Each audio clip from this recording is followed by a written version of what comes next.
ایک بزرگ رات دن عبادت الہی میں مشغول رہتے تھے۔ ایک دفعہ ان کے دل میں یہ خیال پیدا ہوا کہ اللہ کے کسی دوست سے ملاقات کرنی چاہیے۔ انہوں نے خواب میں دیکھا کہ ایک نوجوان اپنی بکریوں کو چرا رہا ہے اور کوئی کہنے والا کہہ رہا ہے کہ یہ نوجوان اللہ کا دوست ہے، تم اس سے ملاقات کرو۔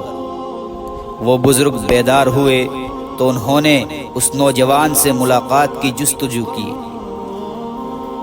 ایک دن انہوں نے دیکھا کہ وہ نوجوان اپنی بکریوں کا ریوڑ لے کر راستے سے گزر رہا ہے۔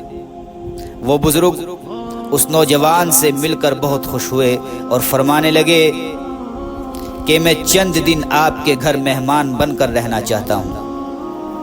نوجوان نے بھی خوشی کا اظہار کیا اور اس بزرگ کو اپنے گھر لے آیا۔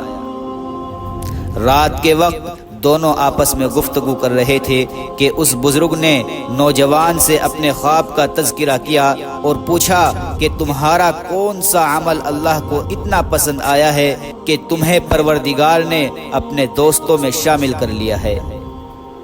یہ سن کر وہ نوجوان رونے لگا۔ پھر اس نے قریب کا کمرہ کھول کر دکھایا کہ اس میں دو مسخ شدہ چہرے والے انسان بندھے ہوئے تھے۔ وہ بزرگ حیرت زدہ رہ گئے اور پوچھنے لگے کہ یہ کیا ماجرا ہے۔ نوجوان نے کہا کہ یہ میرے غافل اور گنہگار والدین ہیں۔ ایک مرتبہ انہوں نے اللہ تعالیٰ کی شان میں ایسی گستاخی کی کہ اللہ تعالیٰ نے ان کے چہرے کو مسخ کر دیا۔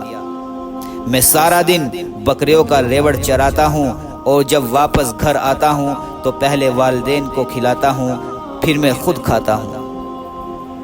گو انہوں نے اپنے جرم کی سزا دنیا ہی میں پالی، مگر میرا فرض بنتا ہے کہ ان کی خدمت کروں، آخر میرے تو والدین ہیں۔